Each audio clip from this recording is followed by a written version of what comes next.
တခါကပေါ့မဝေးတော့တဲ့အနာဂတ်ကာလမှာဂျွန်ဆိုတဲ့ Marine တပ်သားဟောင်းတယောက်ရှိတယ်။သူကတပ်ထဲမှာသူ့အထက်လူကြီးကိုပြန်တက်ထဲလို့ဆိုပြီးအဆင့်6ရှိတဲ့ကပ္ပအလုံးစုံအကြောင်းထောင်ကိုပို့ခံလိုက်ရတယ်။အဲ့ဒီထောင်ကထောင်ပိုင်ကြီးကလည်းလူမဆန်ဘူး။မင်းတို့ကလူအတိုင်းဝိုင်းတော့အမှိတ်တွေပဲဒီမှာမဲတေသွားတော့ဆိုပြီးကြိုးဆိုတာဂျွန်ကထောင်ကနေနှစ်ခါတောင်ထပ်ပြေးဘူးတဲ့သူဆိုတော့ထောင်ပိုင်ကသူ့ကိုမျက်စိစပါးမွေးစူးနေတာကောတရက်တော့ဂျွန်ရဲ့အခန်းဖော်ကပေါင်မောက်ခိုးစားတယ်ဆိုပြီးနှိပ်စက်ခံရမဲ့ချက်တော့ဂျွန်ကဝင်ပါရင်ထောင်ပိုင်ကိုဓားစာကန်လုပ်ပြီးပြေးဖို့ကြိုးစားတယ်။ဒါပေမဲ့မအောင်ရင်ပဲအဖမ်းခံလိုက်ရလို့သူ့ကို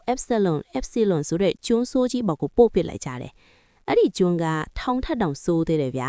အစိုးရကလူသက်သမားတွေရာဇဝတ်ကောင်တွေကိုအဲ့ဒီဂျွန်ဘော်ပစ်ထားခဲ့တာ။ဂျွန်ဘော်မှာအဖွဲနှစ်ဖွဲ့ရှိတယ်။အပြင်လူစု outsider ဆိုတဲ့လူရိုင်းတစ်တိုက်နဲ့အတွင်းလူစု insider ဆိုတဲ့အေးအေးဆေးဆေးနေကျင်ကြတဲ့အဖွဲပေါ့။ဂျွန်ဘော်ရောက်ချင်းလူရိုင်းတွေစီမှာအဖမ်းခံလိုက်ရတယ်။အဲ့ဒီကခေါင်းဆောင် Maris ကလူတက်ရတာဝါသနာပါတဲ့ကောင်သူကဂျွန်ကိုသူ့လူတယောက်နဲ့အသေးတက်ခိုင်းပေမဲ့ဂျွန်ကခေါင်းတုံပြီးပြန်တိုက်ခိုက်ပြီးတောထဲထွန်ပြေးလာခဲ့တယ်။တောထဲမှာထောင်ချောက်တွေလူရိုင်းတွေကြားထဲကနေလွတ်အောင်ပြေးရင်နောက်ဆုံးတော့အတွင်းလူစုတွေရဲ့ရွာကိုရောက်သွားခဲ့တယ်လေ။အဲ့ဒီရွာမှာတော့ဖခင် the father လို့ခေါ်တဲ့ခေါင်းဆောင်တစ်ယောက်ရှိတယ်။သူတို့ကတော့စီစီလုံးလုံးနဲ့စိုက်ပျိုးကြီးလွတ်ပြီးနေကြတာ။ဂျွန်ကတော့ဘသူနဲ့မှမပေါင်းချင်ဘူး။ဂျွန်ဘော်ကနေဘလို့လွတ်အောင်ပြေးမလဲပဲစဉ်းစားနေတာ။ဒါပေမဲ့ကြာလာတော့အဲ့ဒီကလူတွေနဲ့တန်ရောစင်ဖက်လာတယ်။အထူးသဖြင့်စိတ်ကောင်းရှိတဲ့ KC ဆိုတဲ့ကောင်လေးနဲ့ပေါ့။တရက်မှာတော့လူရိုင်းကောင်းဆောင် Maris ကသူ့လူတွေကိုခေါ်ပြီးဒီရွာကိုလာတိုက်ပါလေရော။အရန်ကြောက်ဖို့ကောင်းတဲ့တိုက်ပွဲကြီးဖြစ်တာပေါ့။မြားတွေမီးတွေနဲ့တိုက်ကြတာ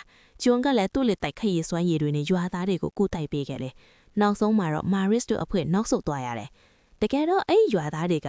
ထောင်ကနေလွတ်ဖို့လေဒဆင်းကိုတိတ်လေးစောင့်နေကြတာ။ဒါပေမဲ့ထောင်ပိုင်ကြီးကကျူးမော်မှာတယောတယောက်ထားထားအောင်သူတို့လင်းနဲ့ပြေးတိုင်းရဟက်ရင်နဲ့လာပစ်တာပေါ့ဂျွန်ကဒီကိစ္စကိုအဆုံးသတ်ဖို့အဆုံးဖြတ်လိုက်တယ်သူကလူရိုင်းတွေရဲ့စမ်းထဲကိုတယောက်တည်းဝင်သွားပြီးလေအတွက်လူအပ်တဲ့အင်ဂျင်အစိတ်ပိုင်းကိုသွားခိုးတယ်အဲ့ဒီမှာသူ့လောက်ကိုတိတ်လေးလိုက်လာတဲ့ KC မိသွားပြီးအသက်ခံလိုက်ရတယ်ဂျွန်ကတော့ဝမ်းနဲ့စိတ်နဲ့အတူရွာကိုပြန်လာခဲ့ရတယ်နောက်ဆုံးမှာတော့လူရိုင်းတွေကတကြုံလုံးကလူတွေကိုစုပြီးရွာကိုဒုတိယတစ်ကြိမ်ထပ်တိုက်ဖို့လာကြပြန်တယ်ဒီတစ်ခါတော့ဂျွန်ကရွာသားတွေကိုခေါ်ပြီးတောထဲမှာပုံထားတယ်လူရိုင်းတွေရွာထဲရောက်လာတဲ့အချိန်မှာတော့ဂျွန်ကထူပလင်ထားတဲ့လက်နဲ့ကြီးတွေနဲ့ရွာကိုဖောက်ပစ်လိုက်တာလူရိုင်းတွေအတုံးတုံးတေးကုန်တာပေါ့